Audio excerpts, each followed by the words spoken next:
A day in my Hello life. guys, welcome to my mini vlog.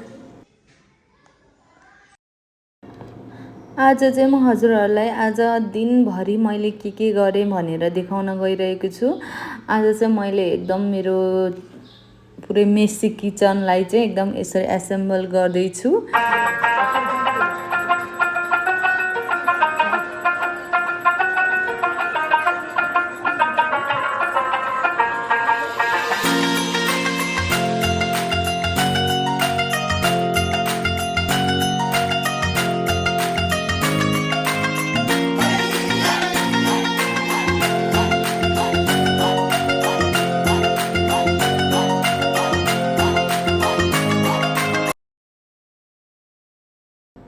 Kitchen assemble गरिसकेपछि चाहिँ म भाँडा माझ्नतिर लागेँ।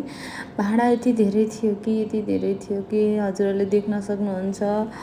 बिहानदेखिको सबै भाँडा एकैचोटि माझ्दाखेरि चाहिँ मेरो एकदम कम्तीमा नि मलाई 1 घन्टा जति त त्यही भाँडा माझ्न नै लाग्यो। भाँडा सबै माझेँ मैले अनि चुलोहरू सबै पुसेर निट एन्ड क्लिन बनाएर म चाहिँ बेडहरू मिलाउने अनि मेसिनमा कपडा राख्ने सबै फोहोर भएको कपडाहरू जति सबै मेसिनमा राखेँ। ब्ल्याङ्केटहरू अनि रेगुलर युज गरेको कपडाहरू सबै मैले मेसिनमा राखेँ। अनि मेरो आफ्नो रुमहरूबाट पनि कपडाहरू निकाल्ने, सिलेक्ट गर्ने, कुन धुने कुन सफा कपडा भनेर छुट्याएँ।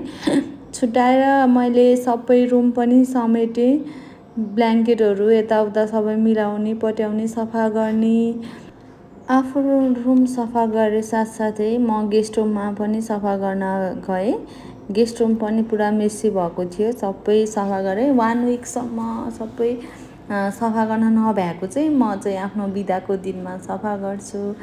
अनि त्यसपछि मलाई चाहिँ एकदम रुम चाहिँ निट एन्ड क्लिन चाहिन्छ सकेसम्म। तर अब कहिले टाइमको व्यस्तताले गर्दाखेरि चाहिँ सफा गर्न भ्याइँदैन नि त। अनि मैले चाहिँ सबै झाडु लगाएँ। दुईटै सबै आफ्नो घरभरि पुरै झाडु लगाएँ।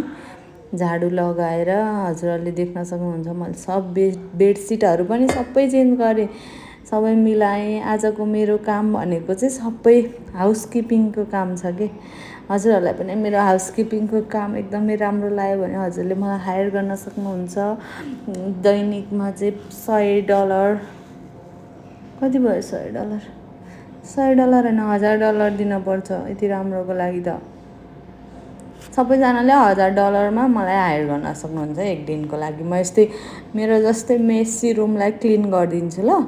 त्यसपछि मैले सबैतिर पोछा लगाउँछु। हेर्नु मैले कति राम्रो बनाएको छु मेरो रुम।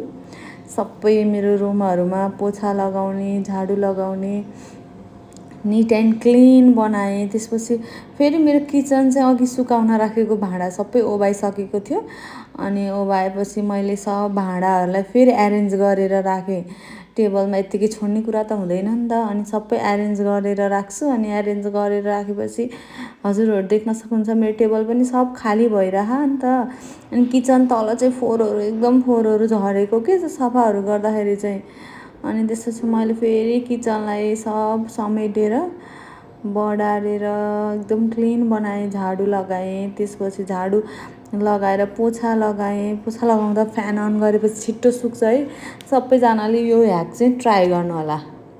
पोछा लगाउँदा फ्यान अन गर्ने। अनि त्यसपछि हेर्नु त कति राम्रो भयो। त्यसपछि मेरो दराज पनि धेरै भइसकेको थियो कि मैले लगभग 10-12 दिन भइसक्यो त्यो सफा नगरेको। सबै कपडाहरू एरेन्ज गरेँ। कोले चाहिँ मेरो जस्तै कपडाहरू चाहिँ छुट्टै पार्टेसन गरेर राख्नुहुन्छ सबैजनाले कमेन्ट गर्नु ल।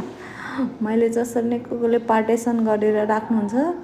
मलाई चाहिँ एकदम कपडा चाहिँ थरी टाइप अनुसारको कपडा चाहिँ एकदम पार्टेसन गरेर राख्नुपर्छ कि, नत्र मलाई मनै पर्दैन। म चाहिँ त्यसपछि फेरि अघिको कपडाहरू पेन्सिलले धोएर भ्यायो, झिकेपछि म चाहिँ फेरि अर्को लट हालेर कपडा सुकाउन गएँ। म चाहिँ यो सब फेरि सुकाउने ठाउँ पनि सफा गरेर सुकाउँछु कि, नत्र फेरि फोहोरो हुन्छ नि त, धुलो हुन्छ यता हाम्रोतिर चाहिँ बाहिर चाहिँ। अनि त्यसपछि म कपडा सुकाएर रुममा आएपछि नुहाउन गएँ। नुहाउनपछि मैले नुहाएर राम्रै भएर आएँ। नुहाएर आएर म पानी खाएँ। एकदम मलाई तिर्खा लागेको थियो, म थाकिसकेको थिएँ यतिखेरसम्म। अनि मेरो रुममा चाहिँ मसला पनि सकिएको थियो कि, अनि यस्तै बिदाको दिनमा त मसलाहरू बनाउने सब बनाउने। अनि त्यसपछि मैले मसला पिर्नको लागि चाहिँ सफा मसला गरेर ल्याएर जिरालाई चाहिँ सफा गरेर ल्याएर भुटेँ। अनि धनियालाई चाहिँ यत्तिकै भुटिदिन्छु म। अनि भुटेर हेर्नु त कति राम्रो बनाएको छु मैले। अनि कफी बनाएको थिएँ, खानै बिर्सेछु, पछि के भयो। अनि दुध तताउने यताउता गर्ने त्यो भुटिन्जेलसम्म। अनि त्यसपछि मसला सफा गर्ने, अनि बाथरुम फेरि सबै नुहाएपछि सफा गरेर एरेन्ज गरेँ। त्यसपछि मसला पिने मैले कति धेरै मसला बनाएँ, त्यसमा सबै थोक मिसाएँ, ल्वाङ सुकमेलहरू सबै मिसाएर कस्तो मिठो मसला बनाएँ मैले। अनि त्यसपछि मसलाहरू सबै प्याकिङ गरेर राखेँ, सफा गरेँ। मसला हेर्न सक्नुहुन्छ हजुरहरूले, कति धेरै बने है, कति राम्रो खाउँ खाउँ खाउँ जस्तो बने। मिठो थियो, टेस्टी हो मसला पनि। अनि मैले त्यो सबै भाँडा उतिखेरै पखालेँ, फेरि रह्यो भने फेरि थुप्रिन्छ नि त।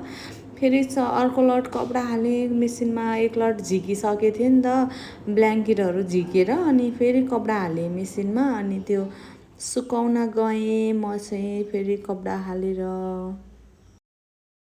हजुरहरू कसको चाहिँ मेसिन आफै फोहोर हुन्छ, मेरो चाहिँ मेसिन माथि पनि खै के हुन्छ त्यहाँ फोहोर परेर अब हुन्छ। अनि मलाई मनै पर्दैन।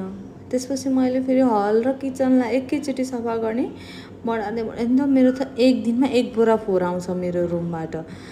हाय मैले के गरेर राख्छु पनि, सबै फोहोरहरू बोटुले सब क्लिन बनाएँ। पनि त्यसपछि मैले हलमा पनि पोछा लगाएँ। कपडा उठाएर लिएर आएको कपडा हेर्न सक्नुहुन्छ हजुरहरूले, सबै बेडभरि भइसकेछ। अनि सबै किचन मैले पुछेँ, अनि बाहिर फोहोरहरूलाई चाहिँ बाहिर निकालेँ। अनि भोक लागेपछि मैले मकै छोडाएर बाहिर सफा गर्न गएँ। हेर्नु त बाहिर पनि यस्तो फोहोर भइदियो। बाहिर सब सफा गरेँ मैले, झाडु लगाएँ, अनि पोछा सफा गरेँ।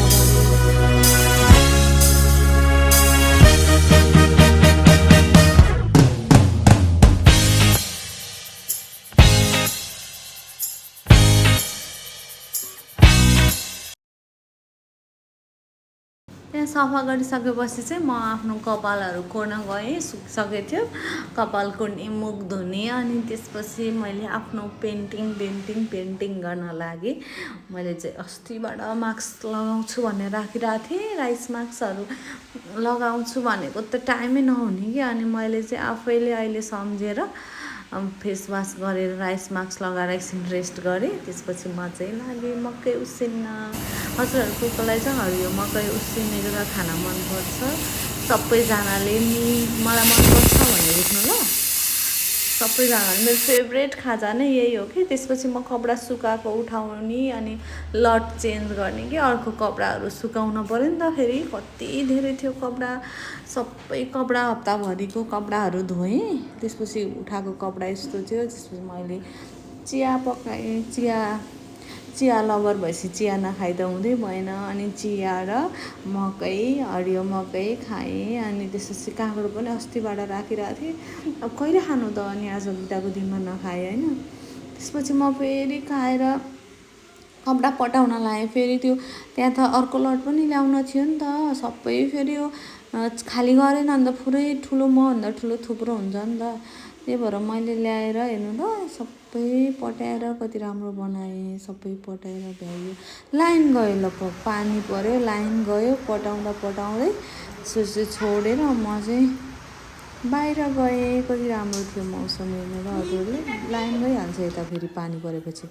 मेरो रुमको फाइनल लुक चाहिँ यस्तो हो, हजुरले देख्न सक्नुहुन्छ। मेरो दिनभरिको मेहनतले चाहिँ रुम चाहिँ यस्तो भयो। सबै कस्तो लाग्यो कमेन्ट गर्न होला सबैजनाले, कति राम्रो भयो नि, वाउ कति राम्रो भयो। त्यसपछि त अनि आनन्दले बसेँ म। सबै क्लिन गरेपछि आफूलाई कस्तो आनन्द लाग्छ नि है। By by.